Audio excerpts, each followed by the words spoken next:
Limang dahilan para laruin nyo itong Himo World. Pero bago yan, ang website nila ay himo.world. Nandito lahat ng information. Nakagawa na ako ng review dito sa ating YouTube channel at double check nyo na lang. Type nyo lang sa mga search, Himo World Sorel Trading.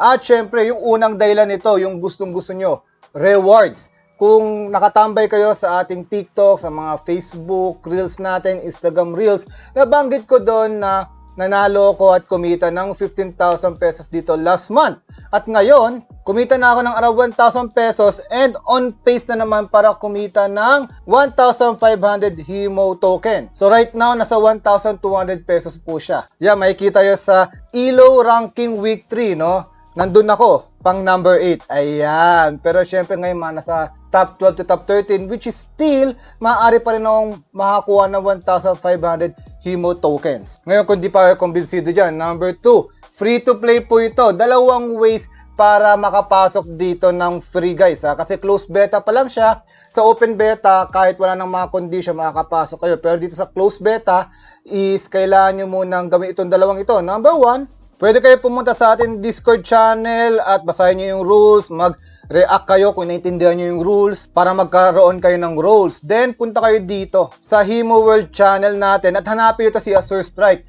Namimigay po yan ng free access sa closed beta ng Himo World. At ang pangalawang way ay ito. Sa kanilang Twitter account ng Himo World, meron dito, fill out this form. So, sagutin nyo lang yan.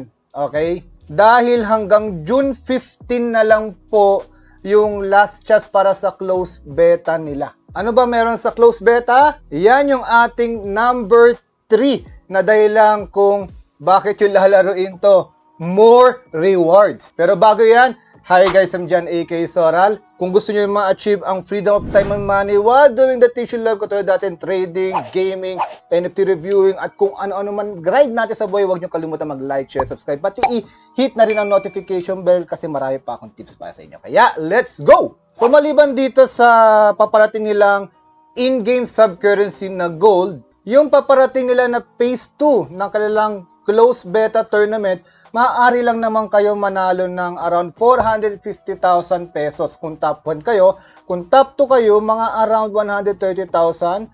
Top 3 is around 90,000 pesos. Ngayon, kung papalarin kayo, makapasok kayo sa pinamababa, top 20, 15,000 pesos na naman yun. Tapos kung nasa top 120 kayo, 2,500 pesos. Diba? Naglalaro ka lang, nag-enjoy ka, free to play, maaari ka pang manalo ng 2,500 pesos, diba? Kaya, pwedeng-pwede na siya. Number 4 na dahilan, fun and challenging ito. Dati, akala nila parang Candy Crush lang ito. Pero, makikita nyo dito, may mga skills, tapos may mga fragments kayong makukuha. Ang daming pwedeng combination kasi marami ding mga heroes ito. At may mga guilds din kayong mga kalaban dito na medyo biyasare. Kaya, parang lagi tayong nasa challenge na galingan natin. Tapos biglang mare-rewardan tayo ng crypto or pwede ipapalit sa pera, di ba? Then last but not the least, syempre, masyadong kaunti na lang, no, yung attention span ng tao. Kaya ang maganda dito, quick gameplay lang siya. So lalaruin natin para malaman nyo kung paano ito. Oo nga pala guys, available na ito sa App Store pati sa Google Play Store. Pwede nyo nang i-download yung application na ito, di ba? So, ganito lang siya. Punta muna tayo sa ranking. Yan, makikita top 15 tayo. So, sana makapasok tayo kasi from the recording of this video is matatapos na yung tournament in less than 24 hours. So, combat tayo. Kung maganda ito, pag napaload nyo itong video na to is umpisa na ng bagong rankings, diba? So, battle lang tayo. So, accept lang. Ayan, so kalaban natin medyo magaling. Si Easy Lay. So, diba parang Candy Crush lang siya. Ayan, no? So, i-connect mo lang, tapos mag-generate yan ng heroes eh. Okay, makikita nyo. Ay, ng skills pala, sorry. Yan. So, yun yung skills niya. Okay, so makikita nyo. Yung red, di ba? Once na na-connect mo yung red, so magkakaroon siya ng skills na red. Yellow, skills na yellow. Strategy to, kasi yan, for example, kukunin niya yung skills ko. Kaya, di porket may NFT ka dito, is sureball panalo ka. Kasi kung ikaw, lagi kang nakukuhanan ng skills, for example, malakas yung inyong heroes, malakas yung kanyang skill, then wala din, no? Kakainin ka lang din nung kalabang kasi kukuhanan ka lang ng kukuhanan, gagamitin niya yung skills mo or yung hero mo against sa'yo. 'Di ba? Kaya hindi siya yung pay to win para sa akin eh. Kaya ako tuloy alaro kasi may potential at free to play nga, di ba? So katulad yan, baka gamitin niya na yung aking skills, yung pula na yun, no? Yung may gano'n, no? Yung parang opa. Yan. So pag ginamit niya yun, visit siya. Yun, buti di niya ginamit. Okay. So yan, kukonect lang natin. Sana dito pumunta yung skills. Ay! So may mga technique din dyan guys ha. For example, yan, inatake tayo, di ba? Titinan nyo rin kung pwede na yung gems na yon ay makatago ng inyong mga skills. Kasi pag open yan sa kalaban, for example, ito, nandito may blue dyan, then yan na lang yung times na pwede nyong tingnan para magkaroon ng skills. Hinay-hinay lang kasi baka makuha ng kalaban nyo. Yung mga ganon, no? So, yung mga intangibles dito sa larong ito na nakakatuwa, di ba? So yun, no, nakuha na ko siya ng skills, tapos medyo namumuro yung green ko. So, ang malakas dito yung green na arrow.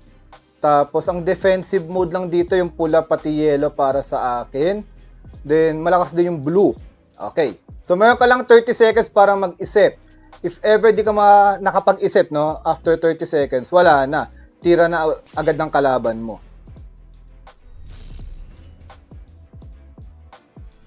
Yun, nag-defense siya, oh. Boom. Lakas niya. Then, tayo aatake tayo ng favorite natin na arrow. Ayun. Bang! Tapos, ang tira niya ay red na lang. So, minsan pala guys, nag-livestream tayo, kaya make sure naka-hit yung notification bell para lagi kayong update sa mga livestream natin, ha?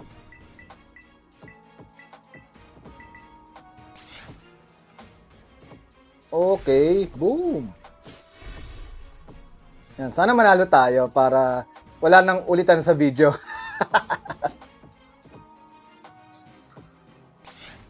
Boom, patay siya. Ayun, kuha natin to. Kaya nakita nyo yung diskarte ko para makuha ko yung yellow niya. 'Di ba? Yung skills siya dyan sa gilid. Boink. So, didiskarte naman rin kasi random yung bumabagsak ko ano yung gems eh. Pero syempre, mo on probability na lang yan. 25% chance na maaari makuha niya yung gusto niyang gems, di ba? So, didiskartehan nyo rin yun. Ilapit natin. Ayun, oh. Boom! Konti na lang! Malakas to eh. Nasaklan yan eh. Okay. Sige. Kunin natin yung green niya. Yun, 65 na lang. So, magpupula to eh. Uubusin niya ako. Uubusin niya ako, di ba? Kasi ano yan, meteor shower. Boom. Galing. Ubos. Ang galing.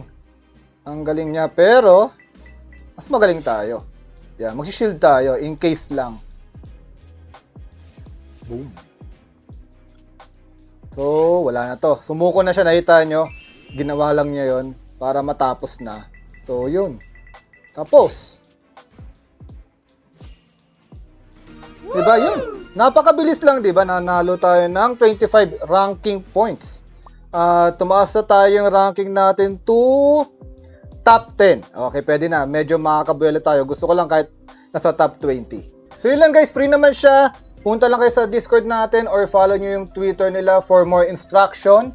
At kung papasok kayo dito, make sure na i-enjoy nyo. Kung gagastos naman kayo para sa NFT nila, just risk ka naman that you can afford to lose. Once again, I'm John aka Sora. Kung nagustuhan mo itong episode ito, huwag mo kalimutan mag-like, share, subscribe, pati i-hit rin ang notification bell. Gusto ko rin marinig ang mga tinig nyo sa comment section below. Hanggang sa muli guys! Babu!